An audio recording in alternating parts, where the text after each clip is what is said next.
This is a $130 turbo that we bought from Amazon. Why? Well, we wanted to see if a really cheap turbo kit actually gains you more power. It's not looking good, is it? No. Since we found out you can get a turbo for only £130 on Amazon, we had to get one. But there was one question: what car do we fit it to? Well, we own a PT Cruiser specifically for testing Amazon car mods on, but we only have one issue. Almost nobody has done this before. Before we could do anything, we needed to get a baseline power run. So before we headed to Richard's to fit our turbo, we strapped the PT Cruiser to a dyno. We are here at TRS Performance because we searched high and low for someone to help us work on this. It's surprisingly difficult to find someone who'll map a PT Cruiser. All of them said, you want to map what? No. Very kindly, TRS Performance have offered to help check them out. We're going to put a link down in the description. They're helping us massively by doing this. We're claiming this as a world first. Yes. This scenario in that engine in a PT Cruiser, world first. We are pioneers. Right, let's get it in, get it on the dyno. Seeing that in this facility, just looks right. Yeah. We thought the dyno run would be the easiest part of the day, but the PT Cruiser was causing some problems. It's not looking good, is it? No, we've literally fallen at the first hurdle. Never seen this before. How is it one-wheel drive? How have we got a one-wheel drive car? But it does occasionally spin that one. It's when I apply more throttle it does. Not sure the problem is yet, so I'm trying to figure it out first. These hub dynos essentially work by a big brake disc, essentially, that they then apply a load to, so they can then calculate how much force is going through it. Initially, it wouldn't turn it, and it's only spinning one wheel, which is not good. While the guys at TRS got the PT Cruiser set up on the dyno, we had a quick look at Will's new car. All of my money has gone. My pockets are empty. I love it so much. Don't mind the bird. I actually do look after it and I do like it. It's not my fault. Give me a 30-second walk around of this car, like really fast. Right, roughly 800 horsepower. I don't even need 30 seconds, that's all you need. And it's horrific on fuel. How horrific? Like 12 miles to the gallon, horrific. So we found the issue, and it's that, well, the brake caliper, or the pad is binding, so obviously the piston's probably completely gunked up and mashed. Is it something we've done, or has it always been like that? That's the friction material of your pad. That's the backing plate. Oh God. We ordered some new brakes for the car, and then finally, after removing the brake pads, the PT Cruiser relented and we got our baseline figure. I feel that felt big. Felt big. Huge numbers. Yeah. It sounded fast. I've not enjoyed this car. Oh, sorry, I really have not. So I ended up 119.8 horsepower at the engine, 174 newton meters. So if you wanted the wheel horsepower, 109.6 pounds-feet and 102 horsepower. 102 horsepower at the wheel. What you're saying is it needs a turbo now. It needs more torque for sure. Now we had the baseline, we headed to Richard's to begin fitting the turbo. Only when you turbo a naturally aspirated car, you need a fair few other bits. So we ordered the cheapest PT Cruiser turbo kit on the internet, and it turns out we're the only people to buy one. This struck me when it came through because it's got a very small hot side. And the cold side. A very big cold side. Yeah. This is a way bigger turbo than should reasonably be going on this car. This is going to be a good one. Or we're going to blow it up. Or that. Yes, this turbo is too big and we will likely have a year of turbo lag, but if you try and buy a correctly sized turbo, you pay a lot more. So we sent it with the big one. What's the worst that could happen? Richard was obviously impressed with our cheap turbo kit. I almost uttered the fateful words, it looks quite well made. I'm not getting ahead of myself this time, not at all. But it does look quite well made. But before we got too ahead of ourselves, we unpacked everything from our kit to figure out what we had. Intercooler, loads of piping kit, oil catch can, some fittings for those. So we have a downpipe, air filter, oil cooler, wastegate, a manifold. This thing, I don't know what That's is. a blow-off valve. Blow-off valve. Some heat shielding, screamer pipe, a turbo timer. That, whatever this thing is, I'm sure we will learn as we go through the process. If anything, we're making it much heavier. Now we had sort of figured out all the parts, we needed to start stripping things down to see where it was all going to fit. Going to be brutally honest with you, I haven't got a clue what's going on. Richard, what do you suggest we try and do the manifold first? I would suggest doing the manifold first, because if the manifold and that turbo don't fit, you're going Nothing happens. Nothing happens. Yeah. Unfortunately, getting to the exhaust manifold wasn't that easy. In between that and us is the subframe, this teeny little oil cooler thing, and a drive shaft and potentially a gearbox. Am I correct? It looks to be at least some of those things. Has it dawned on you how big of a job this is? Yes. Ah, it's the longest thing I've ever seen. It felt. Second longest. What we're doing is we're removing things from the top and the back of the engine bay so we can get to the exhaust manifold easier, because we can't really get so much at the back from underneath. If this was the Subaru, we'd be on maybe 400 to 500 bolts removed by now. Yeah. Yeah, and still not got the heat shield off. Sorry, but I need a cup of tea. We were doing all of this just to find out if our turbo kit would even fit, and unfortunately, we got some bad news. How many bolts are there? I can see 1, 2, 3, 4, 5, and then I'm going to say there's a 6 at the end there. That is the wrong answer. Oh no. Richard, say something better. Wait, say something more positive. I'm only seeing eight bolt holes in that. And I've just counted 6 across the top, and there are 4 across the top.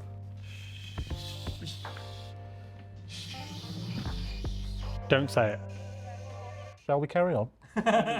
If it fits the middle 2, I'm happy. It does not go that way around.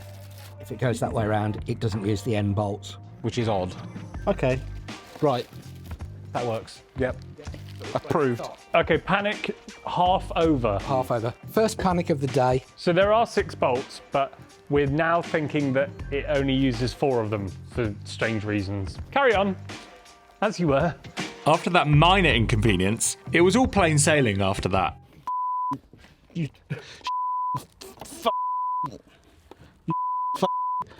We were already encountering issues with the universal turbo kit. Yeah, I don't know what piping we have for the intake. Oh, Yeah, it's all this. so we have to use the intercooler piping. Yeah. I thought this... Oh. Like throwing a sausage down a hallway. As Richard and Will were working on the manifold, I took it upon myself to figure out where everything was going to go. The turbo is going to sit at the back. Around the side of the engine, we have space here, we have no space here. So it's going to have to go into the intercooler and then turn back round immediately. I need to have a look and see where all of that is going to go. The intercooler is going to be sat in here. The downpipe is going to come down through this gap, in through there, and into the intercooler. Don't know if we have the facilities for that. We were having some issues with the exhaust, and Callum was asking all the important questions. Can you bend pipe here? No. Have you got friends that can bend pipe? Just cut there, Richard, next to the cat. Cut the bastard.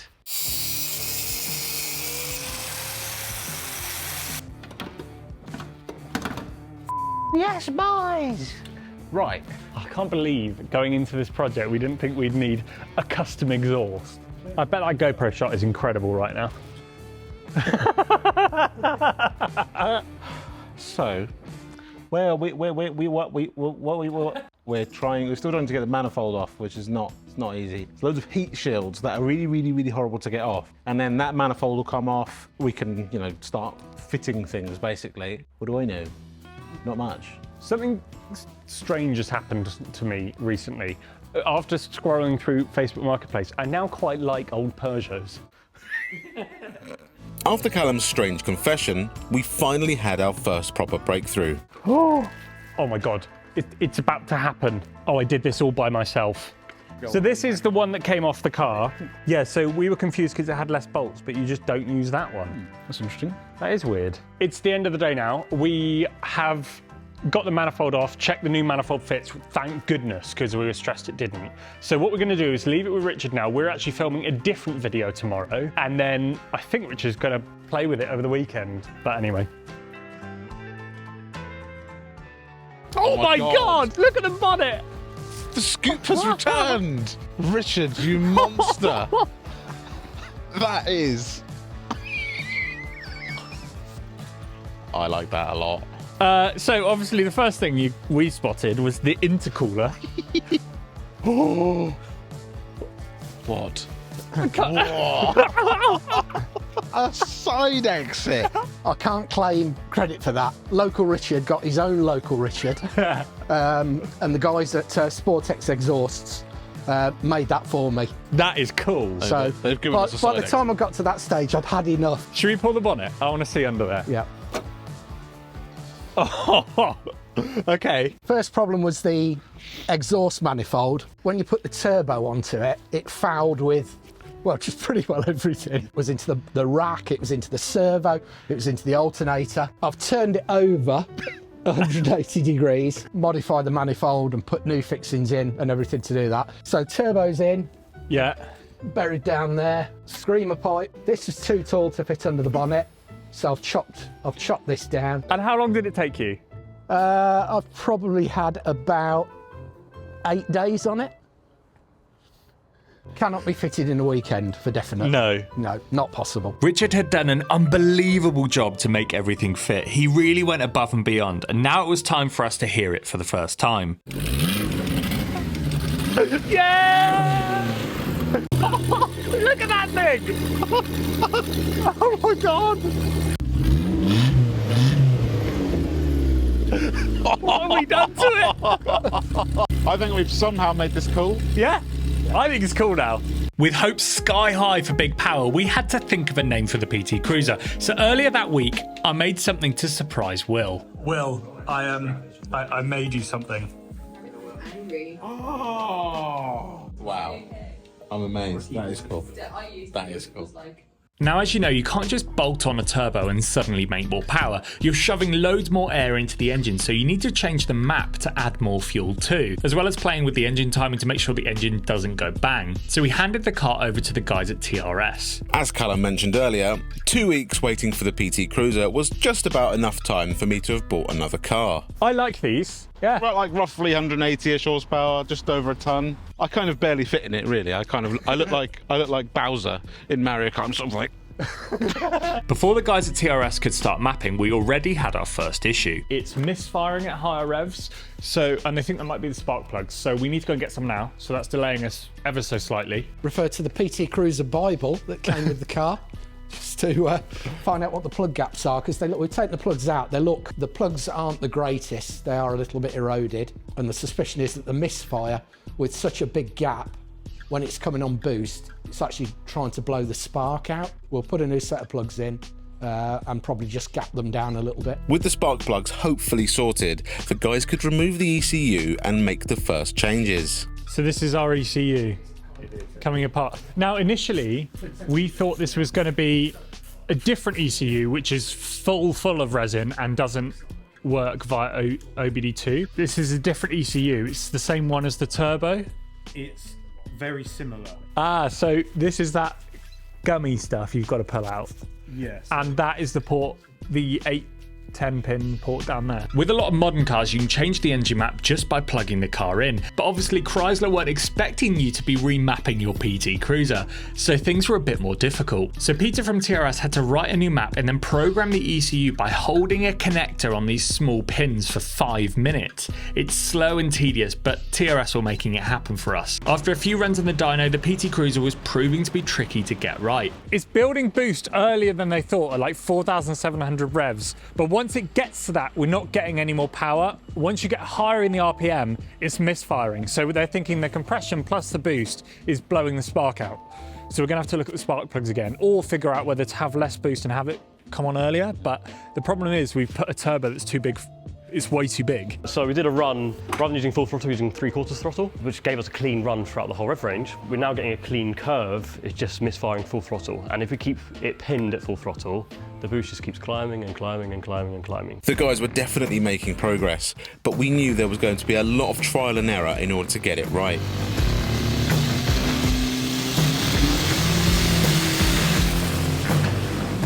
That was like another level. So that must be us, obviously, when it comes on boost. That's when it got really loud, because that's when it starts to come out of the screamer. All of that rev was no boost, no boost, no boost, no boost. All of it! The car's literally going, ah! Oh, the adding boost.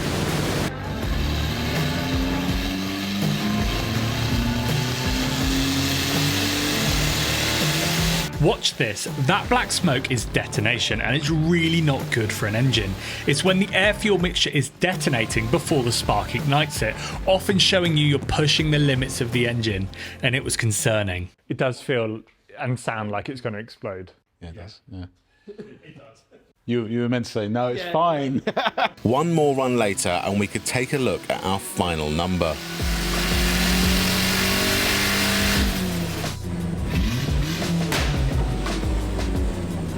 This is the stock number that we had, which was 118. This was the really aggressive number, but it's not safe to run properly.